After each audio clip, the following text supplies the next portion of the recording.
So I just asked Ethan this, and I want to get your perspective on this as well.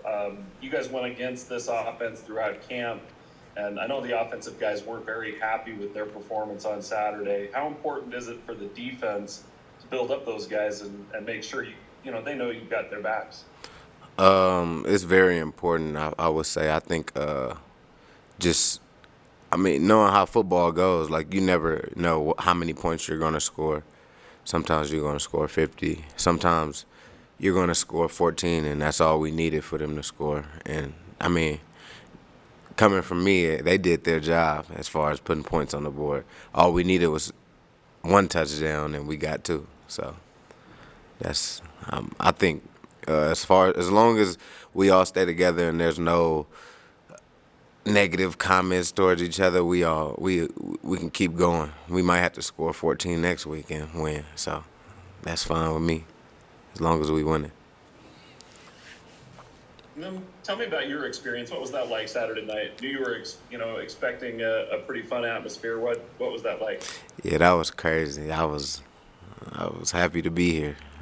I was just reflecting on the field during the game. Like, yeah, I'm happy I came here with that crowd and everything how loud they got on defense.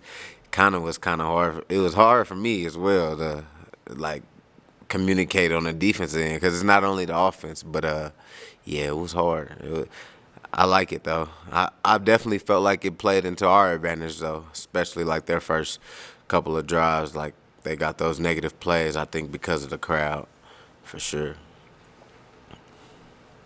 Great. We'll take questions now from Jay Drew and then Jay Couch.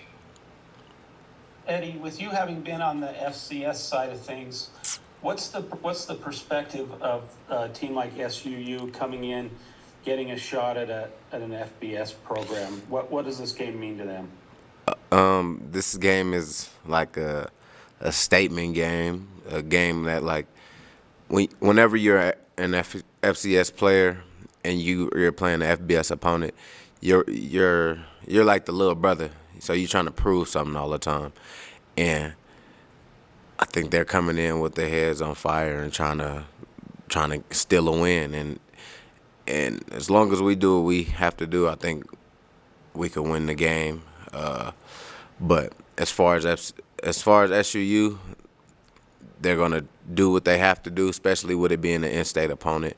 I think they're gonna do what they have to do to try to win that game and show maybe it could still a recruit in the future or something like that. I don't know, but I think it's just coming from FCS. I know every time we played at FBS school, it was let's go steal one because they're underestimating us, and we can't underestimate them and think we can't underestimate any opponent we play, especially being SUU.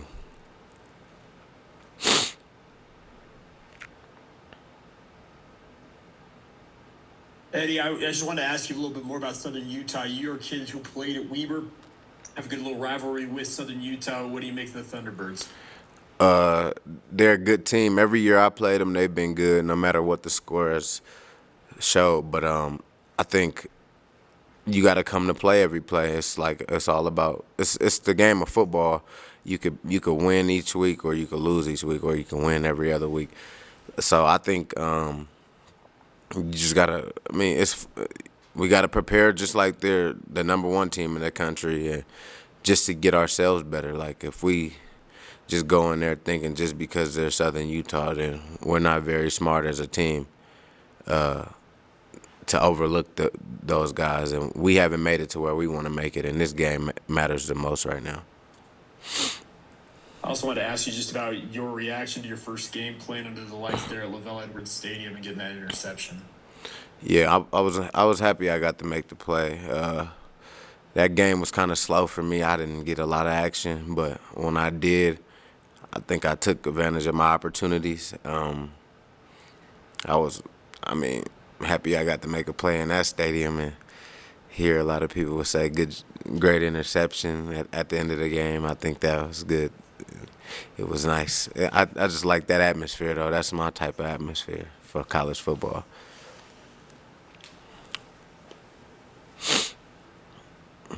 Yeah, Eddie, maybe I could just build on that a little bit because you didn't get a ton of action on defense, and a lot of that was because it just felt like they were going towards J Rob a lot of times, which led to him obviously making plenty of plays. What'd you make of J Rob's performance, and did his 2 picks kind of motivate you to go and get one there at the end?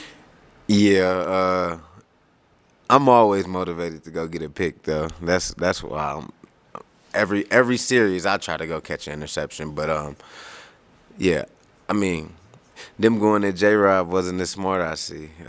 I think he's super talented at corner, and he's a playmaker for sure. Yeah, I mean, I was motivated when he got 2. I knew I had to get 1 at least. I had to go make a play too, but it's all motivation for the season. We're competing within our room to see who's gonna catch the most interceptions. So, I mean, that's a good competition at least. It's turnovers, which turnovers win you games. Go ahead, Mitch. Eddie, how smooth of a transition has it been for you going from Jay Hill's Weber defense to this new one here at BYU with Jay? Oh, it's been super smooth. It's nothing that I'm not used to. I think it's kind of the same thing I was doing at Weber. I'm just learning more each year. That's all I'm doing. Learning more about the defense, learning other positions, which is helping me with my position and understanding how and why he's calling the plays he's calling now. So I think that's all I'm learning because I pretty much know every play by heart. Well, I know every play by heart, so I'm not still learning or having brain farts with what I have to do. Because I've been doing this so long, so now I'm learning different things. Saw you playing a lot of nickel as well. What are kind of the expectations Jay has for you in that spot? Is that a new position you're learning a little bit this year? No, I've been playing nickel since I started playing in this defense. But that's a position where you got to make tackles, cover, blitz, and make plays. That's a big playmaking position in this defense, and you're asked to do a lot. But I think I'm perfect for it with that task. Great. We got one more question. We got time for one more question. We'll go ahead with Jared Lloyd. I mean, this is just kind of mentality question for you about that when do you go for an interception versus the pass breakup? How do you gauge when's the right time to do which thing as a defensive back? I feel like you take more chances when you got a little bit of more lead. Like, it's harder to take chances when it's such a tight game, so you got to play the safe role, and you can kind of feel it. It's when you watch something on film that week and you just know that's the play that you've been waiting for. That's when you take the chance and go get it. But other than that, most of the time in the game, you're probably seeing plays that you've seen, but you still have to react it. You go for the breakup, or you got to capitalize off a bad ball, tip pass, anything like that. So that's kind of when you go for it and when you don't. But usually you pick a couple plays during the week that you're going to intercept in. That's what you take into that. Eddie, thank you so much for joining us today. Thank you. We appreciate your time. Yep, appreciate you. Thanks. Thanks, Eddie. Have a good day. You too.